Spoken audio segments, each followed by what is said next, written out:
How wonderful would it be?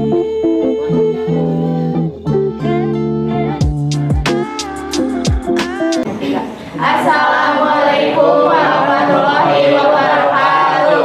Waalaikumsalam warahmatullahi wabarakatuh.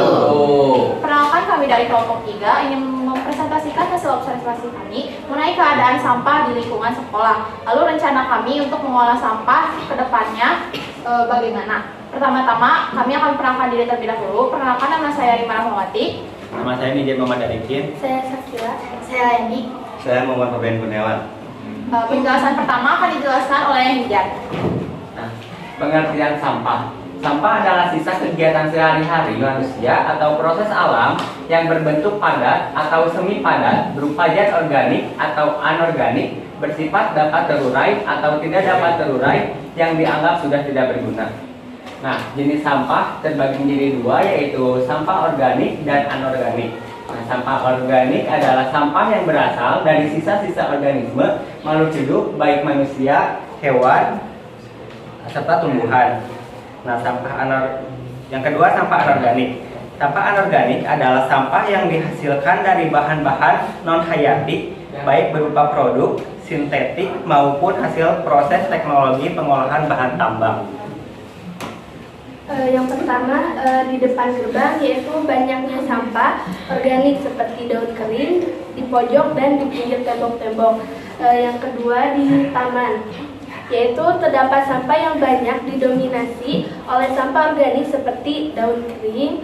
Lalu yang ketiga, depan kelas 10 IPS, banyaknya sampah organik seperti bekas plastik, sedotan, dan kertas yang pada akhirnya menyumbat saluran got. Yang keempat, lapang poli, terdiri dari sampah anorganik dan organik seperti ranting-ranting, daun kering, plastik, botol minuman yang terkumpul di pojok lapang tanpa ditindaklanjuti. Lalu yang kelima, sanggar desa.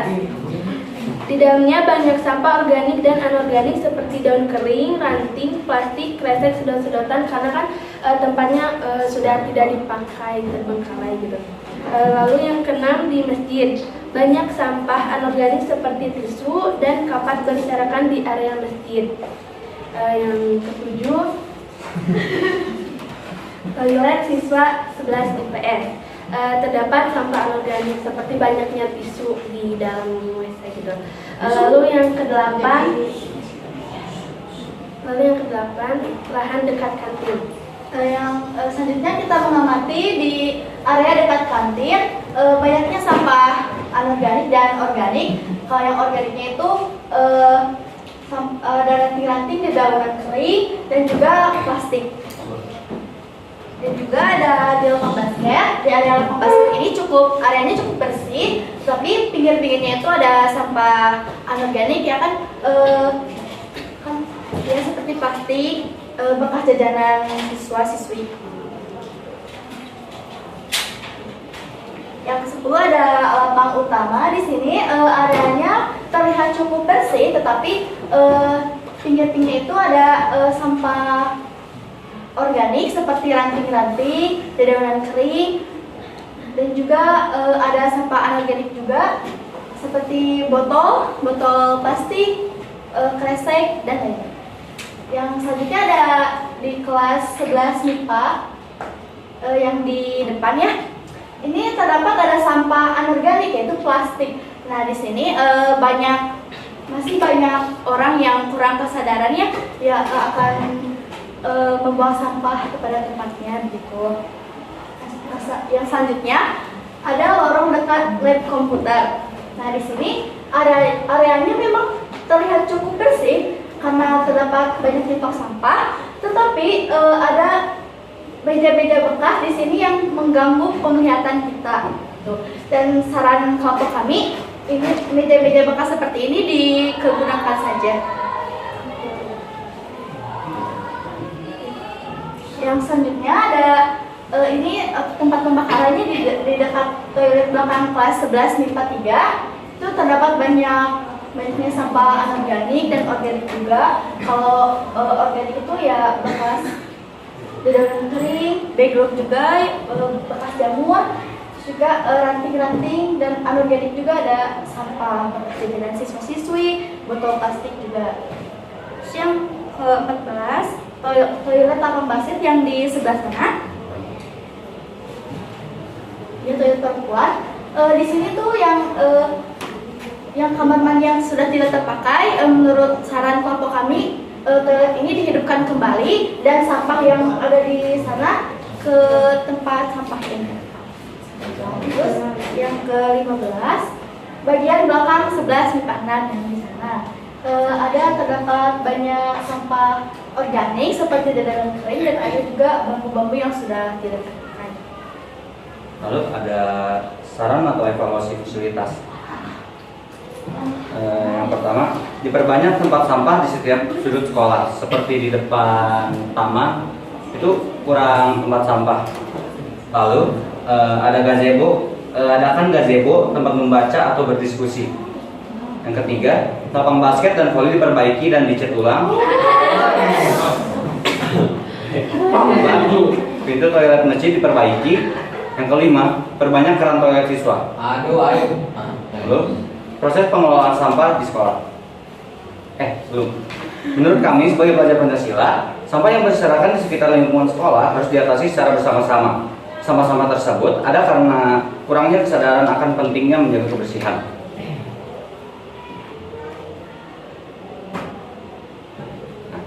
Alur pengelolaan sampah di sekolah. Dari hasil pengamatan kami setelah mendengar kata Mang Adang wawancara. Yang pertama, pihak sekolah mengumpulkan sampah di satu tempat, lalu sampah yang sudah dikumpulkan dipilih untuk nanti memudahkan pembakaran, sedangkan untuk sampah botol dipisahkan untuk dijual. Ketiga, sampah organik atau daun kering dan plastik dibawa ke tempat pembakaran lalu dibakar bersama. Seperti yang telah disampaikan oleh kelompok 1 dan 2, cara tersebut kurang efektif. Lalu ada kesimpulan. Masih banyak sampah berserakan di sekitar lingkungan sekolah yang didominasi oleh sampah anorganik, yaitu bekas sampah jajanan yang berasal dari siswa-siswi di sekolah, dan masih banyak fasilitas yang harus diperbaiki. Nah, sebelum ke rencana pengelolaan sampah organik, saya akan mengkritisi dulu apa yang telah disampaikan teman-teman saya. Yang pastinya sampah-sampah ini ada karena kelakuan manusia juga, yang terutama sampah anorganik. Nah, kita sebagai warga sekolah sudah pasti harus menjaga lingkungan sekolah ini. Nah, kalau bisa boleh tadi ya mengurangi penggunaan plastik, diganti jadi bawa bekal gitu. Jadi kalau misalnya kalian mau jajan cake ya, jadi kalian tuh bawa botol sendiri gitu, jadi gak nambah plastik sedotan sama plastik bungkusnya. Terus misalnya kan tadi ke kelas IPS, kelas IPS tuh kan banyak sampah-sampah jajanan plastik itu. Nah itu tuh gara-gara nggak mau dibuang, padahal di depannya tuh ada tempat sampah kan di depan kelasnya tuh, bisa diganti bawa tempat makan gitu ya. Jadi kalau misalnya Mang beli cimin, nah kasih si tempat makannya tuh ke tukang ciminnya, jadi kita nggak pakai plastik lagi dari si emangnya. Udah kayak gitu aja. Terus ada rencana pengelolaan sampah organik. Yang pertama latar belakangnya dulu, sampah organik merupakan jenis sampah yang menimbulkan masalah lingkungan. Sampah organik juga menghasilkan bau yang tidak sedap dan juga mengganggu keestetikaan dan dapat menjadi tempat perkembangbiakan bakteri. Sampah organik ini lebih mudah terurai dibandingkan sampah anorganik. Karena kalau sampah anorganik itu kan berasal dari plastik ya, bahan kimia. Jadi perlu berjuta-juta tahun untuk penguraiannya. Tujuan dari rencana kita itu yang pertama mengurangi sampah organik di lingkungan sekitar. Lalu yang kedua memanfaatkan sampah organik menjadi pupuk. Yang ketiga menghasilkan pupuk yang ramah. Alat dan bahannya hampir sama yang lain kelompok lain. Yang pertama alatnya ada tong tertutup, yang kedua ada tongkat pengaduk, yang ketiga celurit. Celurit ini digunakan kalau misalnya rumput-rumput yang panjang bisa pakai celurit ya. Atau kata kelompok lain pakai gunting yang besar itu bisa, atau pakai mesin yang terus yang keempat ada plastik besar. Nah plastik besar ini digunain pas kita ngumpulin daun-daunnya di satu tempat itu biar gampang mindah-mindahinnya. Terus yang kelima alat tulis kerja kayak ballpoint, kertas, selotip dan lain-lain. Terus bahannya yang pertama yang pastinya bahan utama kita sampah daun dan rumput. Lalu yang kedua ada M4, yang ketiga ada gula pasir, yang keempat ada air. Lanjut ke langkah-langkahnya. Yang pertama mengumpulkan sampah organik ke dalam kantong plastik besar. Sampah organik ini terdiri dari daun-daun yang basah atau kering tuh bisa dibawa dulu. Terus yang kedua, bila dedaunan dan rumput dalam keadaan basah, jemur di sinar matahari sampai kering. Karena kan kalau buat dibikin pupuk tuh si daun sama rumputnya tuh harus kering dulu. Terus yang ketiga, siapkan tong tertutup lalu masukkan dedaunan dan rumput ke dalamnya. Yang keempat itu, campurkan 2 liter air dengan larutan DM4 sebanyak 3 liter botol. Kan ditutup di larutan, tutup botolnya tuh ada ya. Pakai itu aja takarannya kalau buat mudah. Terus tambahkan gula sebanyak 2 sendok makan, aduk hingga tercampur. Yang kelima, siram dedaunan dan rumput menggunakan cairan yang sudah dibuat. Nah, disiramnya tuh dikit-dikit sampai tercampur semuanya tuh. Yang keenam, tutup tong dengan rapat dan tunggu hingga 3 minggu sampai jadi si pupuknya itu. Terus yang ketujuh, jaga tong yang berisi pupuk untuk menghindari dari hujan, hewan, serta paparan sinar matahari. Nah, alokasi waktunya tuh kurang lebih sekitar 1 bulan ya, tanggal 17 Februari sampai 15 Maret tahun 2023. Terus biayanya tuh larutan E4 harganya 30.000 per liter. 1 tong tertutup tuh 45.000. Terus gula 1 kilo tuh 10.000. Jadi totalnya tuh 85.000. Larutan E4 sama gula 1 kilonya tuh kan gak langsung habis, jadi bisa dipakai secara berulang. Apakah ada pertanyaan? Ya, mungkin dipending dulu ya. Kita istirahat dulu. Ya, nanti dilanjut.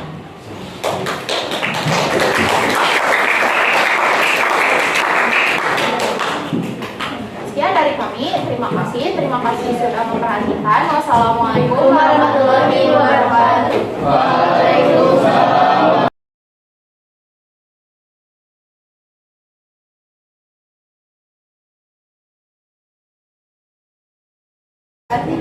Assalamualaikum warahmatullahi wabarakatuh. Waalaikumsalam warahmatullahi wabarakatuh. Kami di sini akan mempresentasikan hasil kerja kami, yaitu mengenai laporan kegiatan profil pelajar Pancasila dan rencana kami dalam pelaksanaan konsep gaya hidup berkelanjutan. Pertama-tama kami akan memperkenalkan diri terlebih dahulu. Perkenalkan, nama saya Rima Rahmawati. Nama saya Mijan Muhammad Arifin. Sakila Nurul Fadila, Leni Nur Aini. Lanjut aja. Ada latar belakang. Sampah organik adalah sampah yang terdiri atas bahan-bahan organik. Sifat sampah organik adalah tidak tahan lama dan cepat membusuk. Biasanya sampah jenis ini berasal dari makhluk hidup. Contohnya adalah sayuran, buah yang membusuk, sisa nasi, daun dan sebagainya. Terus ada tujuan.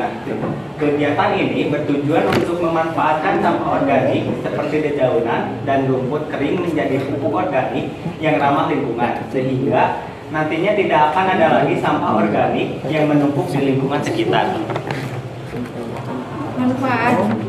Manfaat yang pertama, memberi kesadaran terhadap siswa-siswi akan pentingnya menjaga kebersihan. Yang kedua, siswa-siswi dapat mengetahui cara pengelolaan sampah organik menjadi pupuk. Dan yang ketiga, siswa dan siswi dapat membedakan jenis-jenis sampah. Kalau ada anggaran dana, kegiatan ini difasilitasi oleh pihak sekolah sehingga siswa dan siswi tidak perlu mengeluarkan dana sedikit pun. Nah, jadwal kegiatan yang kami laksanakan itu di tanggal 15 sampai 20 Februari. Nah, pada tanggal 15 Februari itu jenis kegiatan yang kami lakukan adalah menganalisis keadaan sampah di lingkungan sekolah. Yang kedua, membuat laporan hasil analisis.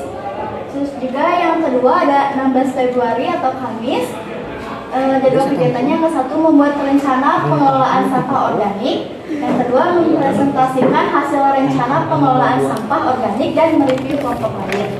Dan yang ketiga, 17 Februari atau Jumat, jenis kegiatannya ada melaksanakan pengelolaan sampah organik. Dan yang kedua, membuat laporan hasil kegiatan pengelolaan sampah organik. Dan yang terakhir, tanggal 20 Februari atau Senin, jenis kegiatannya ada 1, membuat laporan kegiatan Profil Pelajar Pancasila dari tanggal 15 sampai 20 Februari 2023. Yang kedua, membuat rencana pelaksanaan konsep gaya hidup berkelanjutan pada media sampah organik. Yang ketiga, mempresentasikan laporan kegiatan dan rencana pelaksanaan di depan kelas.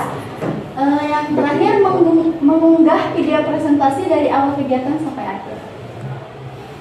Dan kesimpulannya, dalam proyek penguatan profil pelajar Pancasila, diharapkan siswa dan siswi SMA Negeri 1 Majalaya dapat memanfaatkan sampah-sampah di sekitar menjadi hal yang berguna.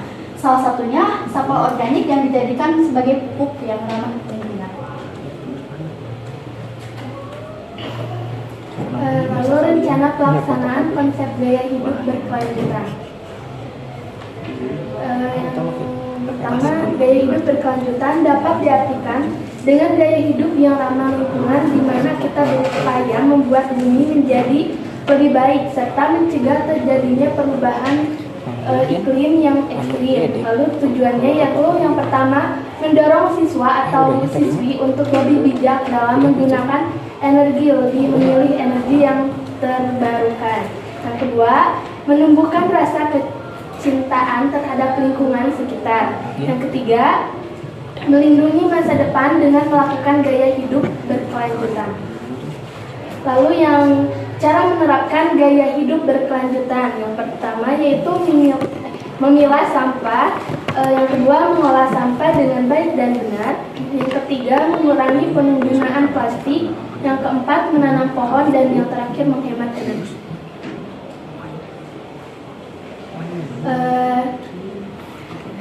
Ekoenzim. Yang dimaksud dengan ekoenzim yaitu merupakan larutan hasil fermentasi sisa bahan organik atau buah dan sayuran, gula dan air. Larutan berwarna coklat tua dengan bau mirip cuka ini dapat memberikan manfaat dan dampak luas bagi masyarakat dari segi lingkungan, ekonomi, kesehatan, bahkan kecantikan. Lalu, ekoenzim memiliki beragam manfaat, antara lain sebagai pupuk tanaman, pembersih kloset, pengusir tikus, sabun cuci piring, pembersih sayuran, obat kumur, dan lain-lain.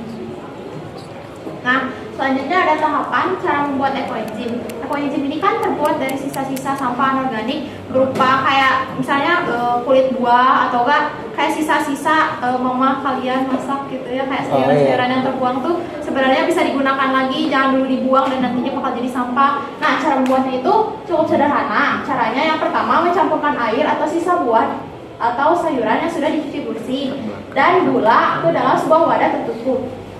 Komposisinya mengikuti rumus 1:3:10, artinya 10 bagian air, 3 bagian sisa buah-buahan atau sayur, dan yang terakhir 1 bagian gula. Setelah semua bahan tercampur, wadah tertutup harus disimpan di tempat yang kering dan sejuk. Buka menutup wadah setiap hari pada minggu pertama untuk menghilangkan gas hasil fermentasi. Kemudian, buka menutup wadah setiap 2 hari sekali pada minggu kedua, ketiga, dan tutup terus sampai 3 bulan penyimpanan sebelum siap dipanen.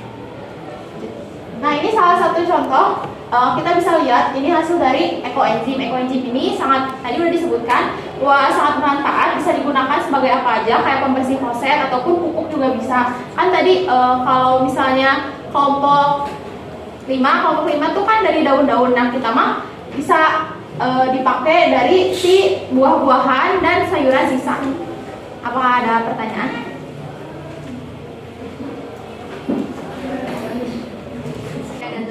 Dari kelompok 5 mau nanya kalau metode ekoenzim itu efektif gak ya kalau misalkan dilaksanakan di sekolah? Asli pertanyaannya apakah efektif atau tidak misalnya kalau si ekoenzim ini dilaksanakan di sekolah. Nah, kita si ekoenzim itu digunakannya utamanya tuh di lingkungan rumah dulu gitu kan, banyak sisa-sisa dari sisa masakan, sedangkan di sekolah tuh kan banyaknya organiknya tuh si daun-daun kering sama rumput yang nantinya tuh bisa diolah kayak yang dikatakan kelompok 5 diolahnya tuh seperti itu. Kalau misalnya kita di lingkungan rumah tuh diolahnya seperti kelompok saya menggunakan ekoenzim seperti itu.